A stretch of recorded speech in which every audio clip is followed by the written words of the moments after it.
la connaissance de la parole. La vie passe par l'enseignement. Donc, faisons attention à l'évangile que nous écoutons. Si la parole que nous écoutons n'est pas battue ou n'est pas la bonne parole, on n'a pas la vie. Parce que dans les jardins d'Éden, nos deux grands-parents ont connu la mort.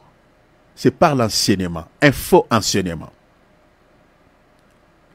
Tout le temps qu'ils avaient gardé l'enseignement que le Seigneur Yahweh leur avait donné, nos deux grands-parents conservaient leur vie.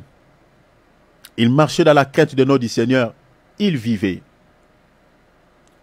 Mais du moment où un faux enseignement est entré dans leur cœur, et la mort aussi est entrée. Donc c'est-à-dire, c'est par l'enseignement que nous avons la vie, c'est par l'enseignement aussi que nous avons aussi la mort. Et tout enseignement qui est battu sur les choses de la terre ne sauve pas. Matin, midi, soir, mariage. Matin, midi, soir, comment être heureux dans un mariage. Ce n'est pas faux de donner... Ça, on peut donner quelques conseils, ce n'est pas mauvais. Parce qu'il y a aussi pas mal de couples qui ont des problèmes, qui ont besoin de conseils. Mais on ne peut pas rester là tous les jours. C'est-à-dire, comme on voit aujourd'hui des serviteurs qui se sont spécialisés que sur ces domaines-là. Mais cet évangile-là ne sauve pas. Ne peut pas transformer le cœur d'une personne. Oui, on peut prodiguer des conseils dans un couple.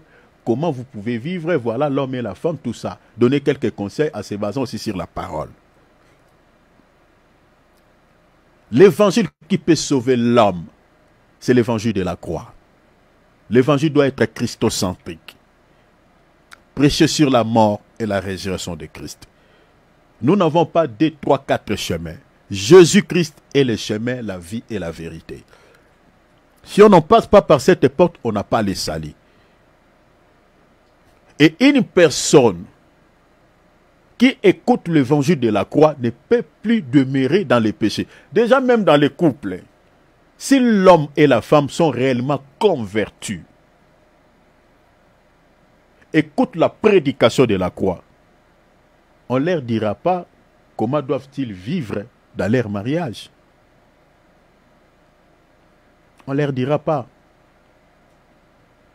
Les couples qui ont le culte familial, les couples qui se réunissent dans la prière, malheureusement aujourd'hui cela n'est pas prêché dans nos assemblées. Il y a certaines églises qui prêchent, mais beaucoup des églises ne prêchent pas cela.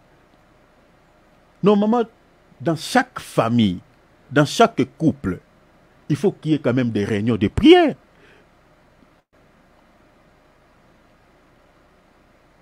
Malheureusement aujourd'hui, et c'est pour cela que le diable est tenté de menacer certains mariages. L'homme prie à sa manière, la femme prie à sa manière, les enfants prient à leur manière. Il y a des enfants qui sont catholiques, des enfants qui sont bouddhistes, il y a des enfants qui sont chrétiens. Donc il y a toute tendance dans une même famille. Ce sont des familles, moi je peux dire sur le plan spirituel, il n'y a pas père, il n'y a pas de responsables. Dans une famille où il y a des responsables, le père doit toujours organiser un culte de famille. C'est important. Pour ne pas avoir des enfants qui prient ça et là, tout ça. Non. Et si vous avez déjà un culte de famille, c'est l'Esprit de Dieu qui va régner au milieu de vous. Vous n'aurez pas besoin qu'on vienne vous donner des enseignements. Et voilà, comment satisfaire son mari, comment faire ceci, tout ça là. Ça ne sauve pas ce genre d'enseignement.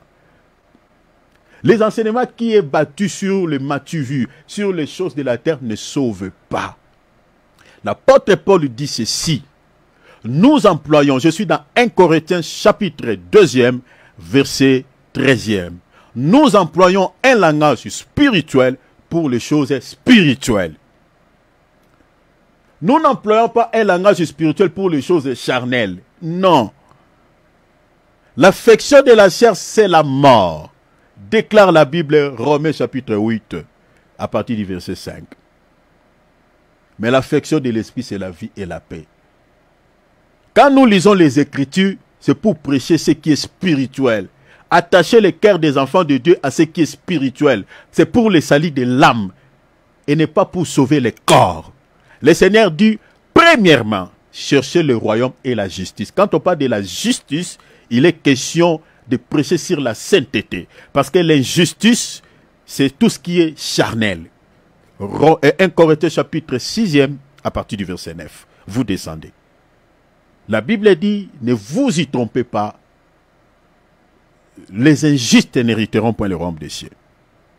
On parlait de tous ceux qui vivent selon la chair. Et le contraire de l'injustice, c'est la justice. C'est-à-dire celui qui vit dans une vie de pureté. Et la Bible a dit, cherchez premièrement le royaume et la justice. C'est ça ce qui doit être prêché dans nos assemblées. Parler sur la justice et le royaume. Premièrement, la Bible dit, c'est le primo. Mais nous avons fait l'inverse dans nos ensembles. Nous prêchons premièrement les choses de la terre. Et dans certains ensembles, peut-être, il n'y a pas aussi... On ne prêche pas le royaume, on ne prêche pas la justice. Beaucoup des églises aujourd'hui ressemblent à l'église de Laodicée, où on a mis en avant d'abord les richesses de ce monde. Comme j'avais entendu sur la toile, un serviteur de Dieu qui demandait une courte somme d'argent à ses fidèles, 10 000 euros. Il dit, c'est rien, c'est paix. J'avais montré cette vidéo au bien-aimé Philippe. Toujours l'argent, l'argent. Et cet homme de Dieu, il est multimillionnaire. Il est multimillionnaire. Mais il demande aux pauvres. C'est triste. Bon, continuons. Alors, je suis en train de dire que nous sommes en train de parler sur quelle distinction peut-on faire entre ces deux types de fruits, les bons fruits et les mauvais fruits. La seule distinction que nous pouvons faire entre ces deux types de fruits est que les bons fruits émanent du Saint-Esprit, tandis que les mauvais fruits émanent de la chair. Et retenez, n'oubliez pas, tout ce qui est charnel et terrestre et diabolique. Selon Jacques chapitre 3, verset 15.